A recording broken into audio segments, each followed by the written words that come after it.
So punta tayo dito mga kasards, no? Dito sa breeding area. So pasamantala ay dito ko muna nilagay yung ating mga alagang sisiw na kakapisa lang. Yan.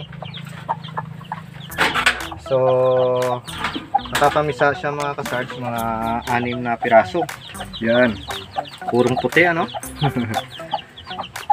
Kasi yung tatay nito mga kasards ay all white at itong nanay niya ay white na may halo konti na color brown, no?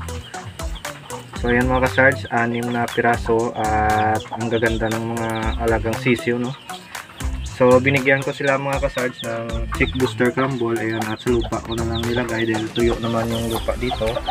At naglagay na rin tayo ng vitamins sila. So yung vitamins na binibigay natin ay Vitamin Pro para sa starting na inumin ng ating mga alagang sisiw. Ayan. So ini-make sure ko na rin mga kasards, no, na hindi makalabas yung alagang sisiw natin. Nilagyan ko ng kawayan dito na pang-ipit sa gilid para hindi makalabas yung mga sisiw natin. Yun. At tingnan natin dito mga kasards yung ilang pirasong itlog, no, yung bugok. Right. Yan, at kung nakikita mo dito mga kasards ay nasa 3 piraso yung bugok ng itlog, no, yung hindi nabisa. Yan, matubig siya.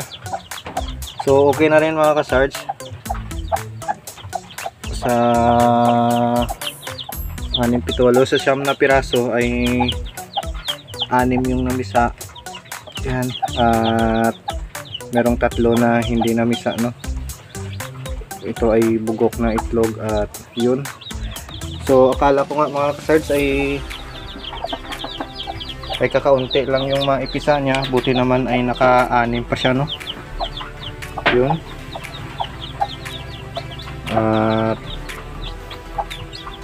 sana ay lumaki ng malusog yung ating mga alagang sisiw. At palagi ko silang papainumin mga kasards, no, ng Vitamin Pro na vitamina.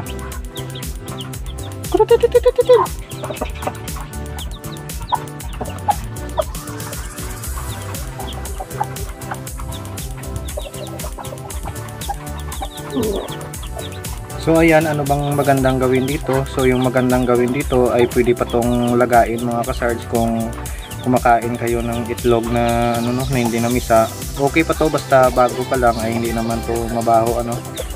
Kaya pwede pa to. So depende rin sa ano, no, nagmamanok kung kumakain sila ng bugok na itlog na pwedeng lagain pa.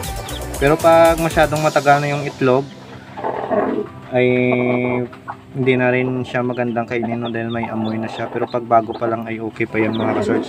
Yun. Ang gaganda ng mga sisiw. So ngayon mga kasards ay dito lang muna sila, no, dahil wala pa tayong bakanting kulungan. Pero okay na rin naman to sila dito mga kasards dahil secure naman sila, no, at hindi naman sila mababasa ng ulan dito. So sana nga lang ay wag silang atakihin ng mga ano, no, mga pusa. So hindi na rin makakapasok naman yung pusa dito dahil nakanet yung palibot, no, at nakayero yung nasa ilalim.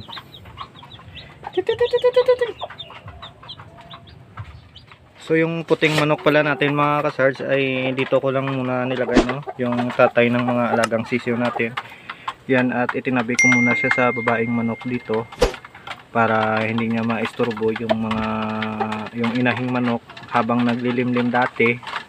At ngayong may sisiw na, kailangan tanggalin talaga yung ano, yung lalaking manok. So ito na yung ating white hassle. Yan, at ito ko muna siya inilagay sa loob.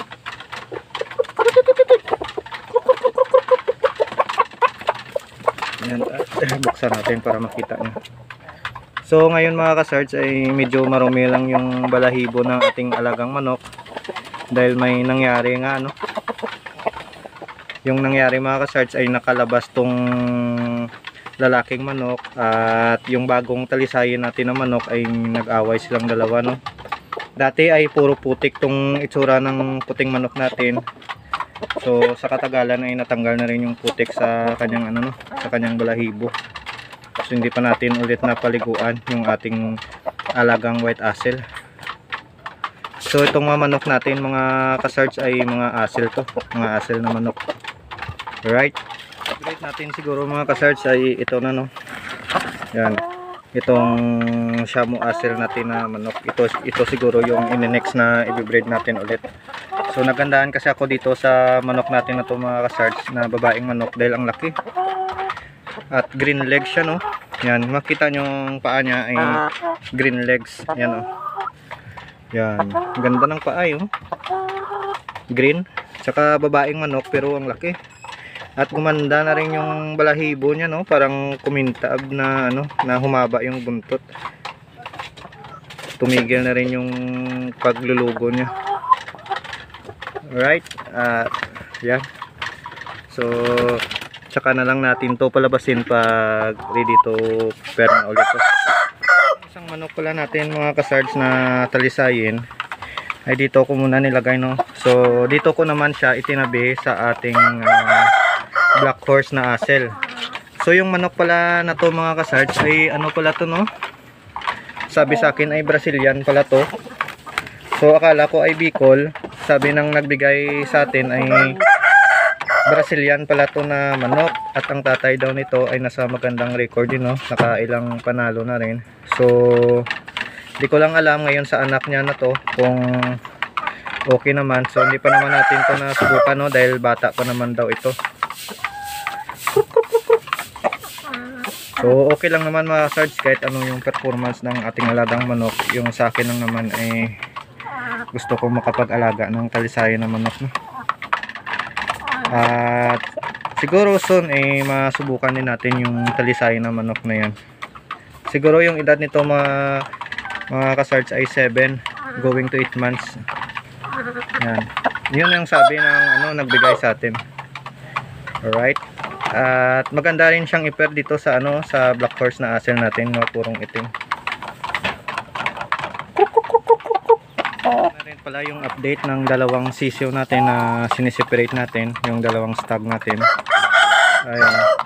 Hindi ko sila mabuksan mga ka-sarge dahil nilagyan ko ng harang dahil dati ay kasya sila dito.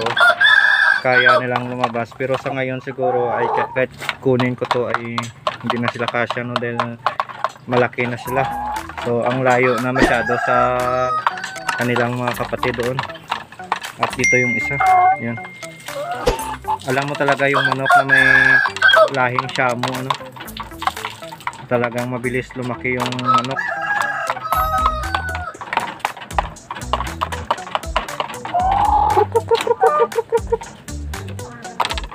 Yan. At malalaki na yung mga alaga natin dito.